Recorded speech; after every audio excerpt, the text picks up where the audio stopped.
Hey everyone, in today's video I just want to talk about good things, positive things, no criticism, only good recommendations and things that I'm enjoying, and if you want and can, then you can try them out too.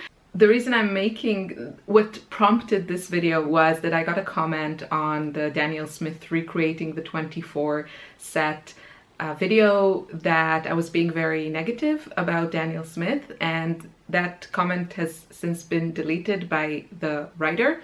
But I just wanted to say that I understand why the person wrote it, but I also want to say that I don't work for Daniel Smith, and while I do enjoy their paint, my goal here on my channel is to share my personal opinion and my personal journey. And right now where I am, it's trying to take a step back and use what I have and enjoy what I have and find good deals when I can and try to buy more local and more consciously. And many times that, will not include a brand new set when I already have so many of what's included in that set. So that video was mostly made to kind of work through my own not instinct, my own impulse to just go and shop, especially when we're now at home and it's very tempting to just, click a few clicks and then receive something new and fabulous in the mail. But it's also really, really expensive, and I just, doing that video really kind of helped me work through it and just basically avoid buying it. Personally, I have bought $100 worth of Daniel Smith paints, and I speak very fondly of them, but I will call them out when I think it's well deserved. And if I did work for Daniel Smith and I would put out this new set, I would change all the colors, because I know that there are a lot of people that love Daniel Smith and probably already bought some of the older sets. So if I'm offering a 24 set that includes 14 colors out of a 15 color set that they released a year before, that's kind of like setting yourself up for not failure. I'm sure it'll do really, really well because it's lovely paints, but for those of us that really enjoy Daniel Smith and trying out all the new stuff, if this set had over 20 new paints, I would be more likely to buy it than I am now, because I bought the other set and basically I have most of these colors exactly. So I just don't get the idea behind making it the way that they did, especially with their range of 250 colors. I mean, okay, every palette needs like an ultramarine blue, but you have also French ultramarine, so you could have put that in instead of the ultramarine. You could have put, another phthalo blue, you could have put another green. There's like so much you could have done. Instead of buff titanium, your new gray titanium. I mean, why not? Let people explore and enjoy. And this is just something that I don't get, but this video is about positivity. So forget everything I said. I want to talk about a few things. I'll start with some products, but if you're interested in something that I'm just, going through my mind right now, well, it's not right now, it has been for a long time, but I think now I have a better idea of how I can make it happen when Corona is no longer with us. May that happen very, very soon. So I'll talk about that at the end of the video, so please stay tuned for that. I will list below all the products that I'm talking about with all the links, so don't worry if you miss anything. Let's get started. So first thing I want to mention is this palette that I did a dedicated video to it, and it houses my favorite Aquarius and White Nights paints. I'm really enjoying it, still using it a lot. And I decorated it with this lovely sticker that I got in Japan. There we go. It's so pretty. I really, really love it. And I have the brand, I think this is how they are called. So I have another sticker you can see. I don't know where I'll put this one. I have to find a really good space for it. So I don't know if this is like the brand, but there you go. You can try and looking for this online. They have a ton of stickers, different sizes, and they're supposed to be more like resilient. So that's why I put it on the tin, because this will be exposed to the elements of water and, you know, paint here. The second thing I wanted to talk about, this was something really, really fun. So I'll let you take a closer look. I can't see if the camera is focusing, but hopefully you can see the crazy granulation. So the brown here in this painting abstract, I don't know what this will become, but the brown is basically an ink that I made myself. I just gathered some leaves and branches from our garden, and I cooked it in water for probably a couple of hours and really, really reduced it. And then it was sitting in a cup in my room for another like 2 days. So it was really almost like a syrup. I added a little bit of gum arabic to it. I'm not sure about the whole science of it. I've been reading a little bit about kind of making your own inks and making your own paints and everything. And this was the result. It is a yucky brown. I'm really sorry to all of my lovely, lovely viewers who really love earth tones. I love bright colors, and that's just me, and I will not take offense to anyone who tells me that they hate bright colors, and, you know, they'll call yucky yucky pink. So that'll be really okay with me. That's just me, so don't take it personally. You know, you do you. For me, I think I need to find some other plants that make more interesting colors than just brown. But it was really fun. I really enjoyed the process. I think it's such a great thing to do now when you're at home with or without kids.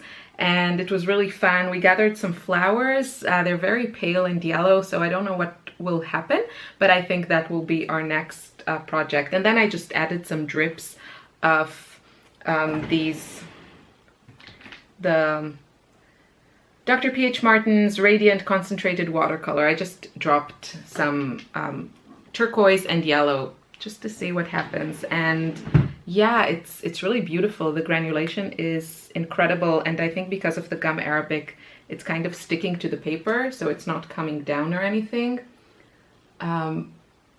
Yeah, I was also supposed to do next month a workshop about making your own watercolors, because another part of my journey is to try and be more environmentally friendly. And, you know, if I can make my own watercolors, I'm sure it will never replace my store-bought ones, but I think it would be a fun thing to incorporate into my supplies.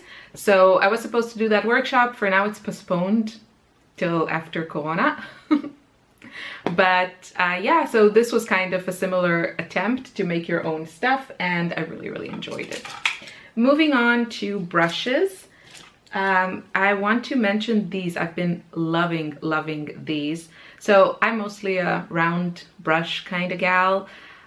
I've dabbled with the flat brush, with the, what's it called? It has like a fancier name, the filbert, all those things. I do like dagger brushes. Those I really enjoy also. But at the end of the day, I find myself going back to my mops and my quills and my round brushes. And these are my current favorites. So 3 of these are the Jackson's Raven brushes, which I also mentioned in another video. And let's do it like this. So I have the number, well, you can see 10/0, then a little bit bigger one is 3/0, and then the number 0. And they're really lovely. They are synthetic, and they are very well priced. And I'm really enjoying it. I had a number 2, I think, which was really bigger than this one. And I gave it to a friend because I had other similar things in my stash. And then I wanted to try the smaller sizes. I work a lot in smaller sketchbooks. Someone asked me, what do I paint? And that really reminded me that I haven't shared a lot of my paintings. I've been working mostly in sketchbooks and mostly for classes. I do have a new class coming up soon. Maybe I'll talk about it at the end. We'll see. So I decided to put out a few of my current creations. So this was just like an apple painting, and then this is just one page out of my sketchbook, just playing around with colors. So I really love these brushes, and the small ones are really nice for smaller sketchbooks. And then this one, which looks huge, but surprisingly it also works well for kind of, you know, smaller, not tiny sketchbooks, but kind of standard size, I would say. And this is one of the Alvaro Castañet brushes by Escoda. So he has a set which has this brush. This one is my favorite. There are 3 brushes in the set. That's how they look. You can see there's an 18, a 14, and then a smaller round. They're all great, but this one is kind of like my workhorse right now. And yeah, the other one, this one is called Prado number 8. It's kind of similar to the Perla brushes. So if you have those, it's very similar. It's just like a round brush with a very small tip, and the fibers are kind of harder than these ones that are very, very soft. So this one, I don't know if they just sell this brush, but it's fantastic. I'm really enjoying it. And last but not least is a book recommendation. So it's this book, The Watercolor Course You've Always Wanted, Guided Lessons for Beginners and Experienced Artists by Leslie Frantz. That's how it looks. And I've made the decision, since I got this iPad for my birthday, I've decided to try and avoid as much as I can buying more books for space reasons, environmental reasons. So I really enjoy that, and before I buy anything, I always go through the samples start to finish and then make a decision. Okay, and now to the more exciting and who knows when things will happen part. So one of my things, if you don't know me, I have a severe case of wanderlust. I love to travel. I feel like it's something I need for my soul. And I feel so lucky that I went to Rome at the beginning of February and got a taste of beautiful Italy. I have been in the past, but the last time I was in Rome was in 2004. So, and then now, like this last February. And I'm so grateful that I got a taste of this beautiful city and country before this happened. My heart is breaking for them. I can only think of of course, the people who lost loved ones and the sick people, but I'm a doctor myself, if you didn't know. So I went to med school and I worked for a few years in a hospital in Israel. And then I decided to pursue a career as an artist and be a stay-at-home mom also. And my heart is breaking for the doctors and nurses and the whole medical staff that is just standing there in the middle of this tsunami, and I can't imagine. I feel so grateful to be here with my family, but a part of me wishes I was also there, you know, fighting this, like a soldier in this war against this horrible thing that is upon us. So yeah, let's take a moment to thank the heroes, really heroes, that are risking their own lives to treat other people. It's one of those times that, you know, as much as I love painting and inspiring others and teaching online, you know, you really, there's a level that of doing that that just can't compare to helping sick people. So that's my own, you know, battles to fight and everything, but my heart is with the medical staff that is fighting every day, every minute, every night, all the time for the people who need help. Okay. Putting that aside, so Wanderlust. I have been thinking for a long time, my kids are, you know, getting older, and hopefully that will allow me to travel more when, you know, there are planes again in the sky and people are allowed to travel. But I have always wanted to travel and paint and meet other like-minded people, artists, crafters, whatever, like me.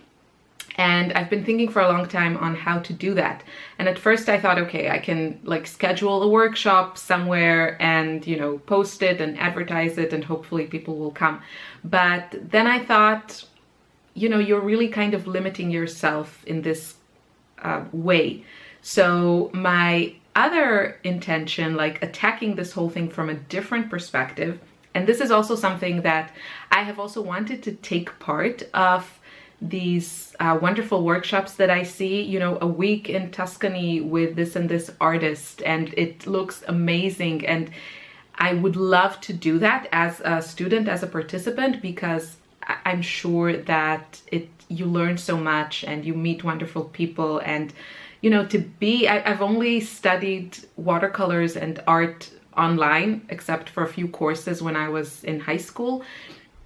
So to actually be with other artists and especially take workshops from someone you admire, that looks amazing to me. But every time I've seen those workshops posted, they cost somewhere around $2,500 till $4,000. And that's just, there's no way. I can't afford that. Maybe one day, not now. I barely have the time and I don't have the means to invest that kind of money on 1 week of learning, as wonderful as it sounds. So I'm sure that there are other people in my situation, and basically what I would like to do is to have a community of people who want to travel and take workshops. And, you know, I would love to teach, but I would also love to learn. And the idea would be to kind of organize it ourselves and use as many smaller, preferably women-owned businesses that, you know, that we could support and kind of organize it and support each other and make the price more affordable and more reasonable and just more real to a lot of us. So that would be my plan going forward, and I of course will keep you updated. I'm guessing like a Facebook group would be a place where we could discuss you know, good destinations, find where each other, like where we are in the world and who could help organize and host and recommend hotels and workshops. And then there are a lot of things that I'm interested in. So things like, you know, making your own watercolor paint or paper, not to mention, of course, learning from other artists. So all these things, I would really love to be able to organize these things and meet you, a lot of you, wherever you are in the world, and kind of help make it just more affordable instead of going with a big company that I'm sure makes a wonderful job, but I think very few can actually afford to go on a week that costs thousands and thousands of dollars, usually without the flights. So that would be my plan. I didn't count on Corona. So I think I've never in my life had so many plans, trips planned, and probably I'll have to cancel some of those. I have plans for going to Slovenia, going to Turkey, going to Italy, all in the next year, with family, not art related. So I'll probably have to cancel some of those. I don't know, we'll see. Hopefully not everything, but I don't know when the world will return to something similar to how it was just a few weeks ago. And yeah, I would love to hear your comments, your thoughts, your favorites, and you know, keep it positive. Don't say anything bad about anyone. I'm just kidding. I mean, as long as you are respectful and fair, and yeah, I'm happy to have a discussion about pretty much anything. And yeah, thank you so much for hanging out with me. It's a strange time. I mean, I'm seeing a lot of my family. I have to admit, I do wish I could just, you know, have a cup of coffee with a friend in town. That used to be not, you know, such a big dream. Anywho, if you enjoyed this video, please give it a thumbs up, subscribe, share it with whoever you want, and I'll see you soon in another very positive video. Take care, stay safe, bye.